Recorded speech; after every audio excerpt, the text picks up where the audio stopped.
Hi, I'm Jen Kobrick. I'm a holistic family consultant with the Consciously Parenting Project, and today I want to talk about feedback loops. So, I'm going to use an example from my own life because I have a toddler right now, and she sometimes hits the dog. And most of the time, it's a gentle hit. She's not actually trying to hit, she's trying to pet, and she's just not very coordinated. But nevertheless, I'm going to use this to illustrate what a feedback loop is and how a feedback loop can be a positive or a negative feedback loop and why and what we can do about it. Okay, so let's start with the negative feedback loop. Let's say my daughter whacks the dog and I yell at her, "Don't whack the dog, be gentle."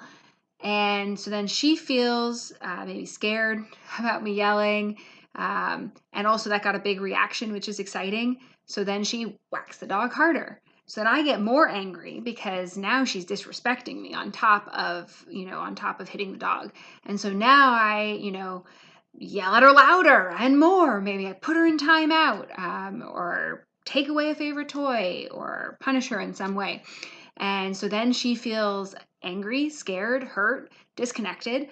And so she comes and pulls the dog's tail really hard. And now I'm even more angry. And maybe I'm seeing red now. So here's that negative feedback loop, right? She does something I don't like. I respond negatively. She does something more negative. I respond more negatively, and so on. And this cycle results in both of us feeling angry, sad, scared, disconnected, and the dog getting hurt. Now, same example, my toddler hits the dog. But instead of yelling, this is the positive feedback loop. Instead of yelling, maybe I reach over and gently take her hand and move it away from the dog and say, "I can't let you hit the dog, that hurts him." We give gentle pets to the dog. And so now she feels connected, and I've been gentle and calm. And so now she reaches out and gives the dog a little pet and a kiss. And now I feel, warm and fuzzy because she's being adorable, petting the dog and giving him kisses. And, and so I laugh and give her a kiss. And now she gives the dog more pets and kisses. And now we have a positive feedback loop where we're both feeling connected and loved and happy.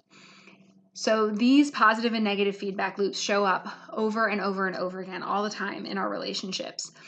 And if the negative feedback loop is what's happening, there could be a lot of reasons. So one reason could be that if the parent's basic needs are not getting met and the parent's capacity to think creatively, to respond kindly and gently is not very large, then it's not going to take very much to push the parent outside of that capacity. If I have a strong story going on in my head of, she's being bad, or she's doing this to upset me, or I've told her 1,000 times and I shouldn't have to say it again, or something like that. Or maybe somebody's watching and I'm afraid of judgment, if this is happening in front of another parent, and I'm thinking, oh, if I don't, do something and make her obey, then they're going to think that I'm a bad parent, or I'm permissive, or something like that. Or there could be a trigger that's from deep in my own past, if maybe as a child I was yelled at a lot, yelling is going to come easy to me. If as a child I was spanked for hitting the dog, then I might become very, very angry very quickly if my child hits the dog, something like that. So there can be our own past coming up as well. So there's lots of reasons that these feedback loops can be happening. And in order to get out of them, one part that can be helpful is to have some awareness of all of those things that I just talked about, all those reasons that might be going on under the surface. And if you don't have an awareness of what's happening for yourself in those moments, then talking to someone who can listen without judgment and skillfully reflect for you, can help you to start to make those connections between the subconscious stuff that's going on and the reaction that's coming out. And another part that can be really helpful is to ground in present time, because all of those things that might be coming up that are subconscious are not really about the present moment. The present moment doesn't really require this big, massive reaction when a hand in between the child and the dog would do. So all of that's bigger, that's out of proportion, is a good clue that's coming from some deeper stuff.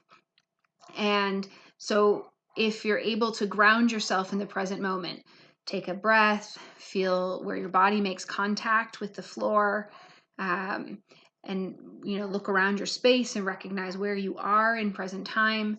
That can help to differentiate what's actually happening right now in this moment, and what are the pieces that need some processing and some support outside of this present moment. Now, another thing that can be helpful to think about to figure out where to put the boundaries and how is figuring out what are your parts to control and what are not your parts to control. So I cannot actually stop my daughter from hitting the dog. I can teach her to be gentle. I can model that. I can encourage that, and I can trust that as she develops, that will come more easily. But I can't actually, go inside of her brain and go inside of her arm and stop the action because that's not in my power to control. And I can, though, control how I respond to it. I can control whether I yell, whether I remove her from the dog or remove the dog from the room or whatever. I can control that part of it. And I can also control the narrative that I have about it, the story that I have, the pieces that I work through around it. But I can't control her actions, and I can't control her feelings. If I remove her from the room because I don't think she's able to be gentle right now, and she has a tantrum because she's far away from her beloved dog, that's hers to control as well. I can't choose how she feels about the limit. I can choose to set that limit. I can choose to recognize that I'm getting triggered and getting angry. And so rather than continuing to try to stop her from hitting the dog and getting more angry about it, that I'm just going to remove her and then problem solve for now, and I can calm down. I can choose to set that boundary, but I don't get to choose how she feels about it. And so I'm starting to recognize which are the pieces that I can control, which are the pieces that I can't control. And a lot of times our triggers are about the pieces that we can't control, because we have a lot of ideas in our culture, and a lot of those narratives in our heads are about how to force things that are not ours to control, how to control things that we cannot actually control. So owning the parts that we can control, and doing the work that's necessary to deal with all of the layers around the parts that we can't control, is a way to start to work through some of those triggers. And if that sounds like a really big project to take on by yourself, that's because it is not a project that can be taken on by yourself. That's a project that really requires support. That doesn't have to be professional support necessarily. It can be a friend or a partner who's able to listen to you and hold the space for you. But the key is that it needs to be someone who can hear you, who can make the space for you to say even the things that sound, unkind and mean and ridiculous, to make space for all of those things to be valid, not to be told that it's not okay to feel or think certain things, that there's space for all of your story, and also that they're not trying to fix it, that they can just listen and hear you and reflect back what you're saying, be present with it, and hold space and hold compassion and kindness towards you, and not try to fix it or make it go away. So that can be any person, any support person who's able to do that for you. And if you don't have support people like that, then please reach out, because the Consciously Parenting Project, we have a whole team who are able to facilitate healing story circles as a group, and also who are able to offer one-on-one support. And we have a number of free and low-cost options for support. So please reach out and let us connect you with someone who can listen and help you process all of those layers. Take good care of yourselves and your family, and I'll talk to you soon.